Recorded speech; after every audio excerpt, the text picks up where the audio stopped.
You know what else to do. And you shot all three of them, and one of them died? Yeah. Okay, but One you by didn't 10. cut their throats? I was told you cut their throats. Yeah, one. You cut one? That's the one who died. Oh. Why did you do that? Rather than shoot that person? I think I ran out of bullets. Okay, so that you took 4. No, Three. you took 3. 3. Shot 2 and killed the other one. Right. I know I've asked you a lot of questions about it. Just interesting about why you would want to kill them when they hadn't done anything to you, or am I not in the right frame of mind to understand what you're saying? Okay. You have to understand what happened. Okay, back then, like Billy pointed out, I was saying, well, I was a criminal. I mean, I needed to be locked up even before I committed the crime. How old were you when you did it? Because I was dangerous. I was 19 years old. I just made it. And aside from being criminal, back then I happened to, the fact that I hated white people added an extra dimension to the whole affair. I mean, you're not that concerned about the humanity of people you hate, which is why it's so easy for people to execute people and everything else. I didn't particularly care about my own safety. I didn't care about anything. I was confused and dangerous. And I should have been locked up. Had they locked me up for any reason before then, this would have never happened. Are you rolling, I hope? Okay. Let me ask you this one question. Do you think you got the death sentence, right? Mm-hmm.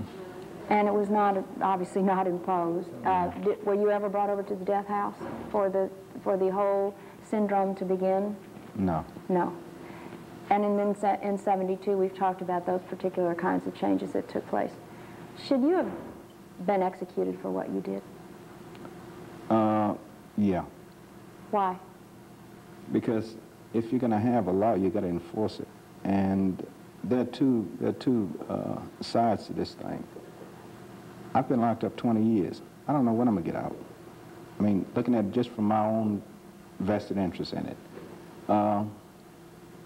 People and perhaps society, because this is primarily a Christian society, people operate under a mistaken notion of, you know, a life sentence, imposing a life sentence on people is a type of charity.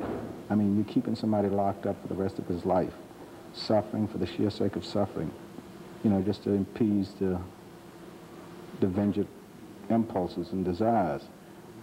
He's going to suffer for 10, 15, 20, 30, 40 years. The only peace he's ever going to know from his suffering is the peace of the grave. I see no sense in prolonging suffering like that. So I mean, if you're going to be merciful, in that particular instance, if you're going to keep somebody locked up forever, death penalty is mercy. So you're saying if society feels it has a right to revenge and decides to take the right to revenge, then the only merciful way to the right to revenge is to execute the criminal rather than keep him locked up. Yeah, because it's like Warden Blackburn pointed out earlier today. You're killing him anyway. If you give a man a life sentence and keep him in prison for his entire life, it's just another form of death. It's just that this one is more excruciating than the other because he's going to suffer for the rest of his life. Do you think you should be let out? I think so. Why? I'm no longer a danger to anybody, and I feel that, as Billy pointed out, if you have a system that provides for release under certain criteria, if you're going to let everybody else out, why not Wilbert Rideau? Wilbert Rideau has been locked up now longer than 99.9% of all the prisoners in the history of the Louisiana penal system, period. And why not accord me the same treatment you accord everybody else? I've established a record that's a record of achievement that's unmatched in the history of this state. Now, I didn't ask you if you think the death penalty is wrong. We discussed that it's more merciful than a life sentence. Is the death penalty wrong? I personally, and that's what you asked me, do I believe in it? I personally don't believe in capital punishment. That's my personal belief. But I recognize the fact that it's a reality that you can't ignore, and that is that people demand an extreme punishment. they demand the ability. Maybe they won't exercise it all the time, but they want to be able to, whenever they do, desire to do it, to impose it. And a good example of what happens when you deprive them of it is the last execution here in Louisiana was in 1962, Justice James Ferguson. Since then, they haven't executed anybody. Okay, up until then, the state of Louisiana was the most lenient in the entire United States on criminals.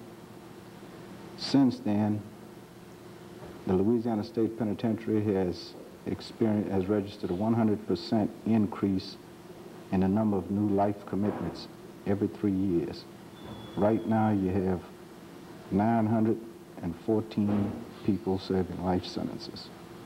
That's not counting all the 99 years, the 50 years, and the 2 lives and whatnot. That's what happens when you don't give them their 2 or 3 or 4 people they want to execute. They search for another extreme punishment, and that is life imprisonment. Why do you think capital punishment is wrong? We've discussed the need for it. We've discussed the rationale behind it. Why do you personally believe it is wrong? Because when I sat on that death row, when I lived on that death row for 13 years, death row at the very beginning, you know, my wanting to live and, you know, my pleas for mercy, you know, just falling on deaf ears, it made me realize, you know, what my victim must have felt like. Because I did the same thing to her. I ignored her pleas and everything. And, you know, it was sort of like a role reversal, a reversal of roles. And somehow in that just came, you know, came an appreciation for life and the thin line that separates the living from the dead. And I wish there was some other way. I mean, I know you've got problems. You know, society has problems. They've got to do something with John Wayne Gacy's. They've got to do something with people who killed 10, 15, 20 people. And I find a lot of times I hear something over the news, and you know, my impulse is the same as the average citizen. You know, it's so, what I hear is so horrendous, so repulsive that, yeah, he should get the death penalty. When I think about it, no. But I recognize that society has to have an extreme punishment. I recognize that if you deprive them of it, they're going to subject an awful lot of people to living debts with extremely long sentences. So, you know, it's sort of practicality demand, rather than have hundreds suffer living debts, go on and give them their 3 or 4 physical debts that they won't. And like Billy said, give it to them because they deserve it. In other words, it were released. I'm going to be a writer and also a magazine editor. I have job offers, and I'm also on the contract to Doubleday Publishing to write for them for the first year.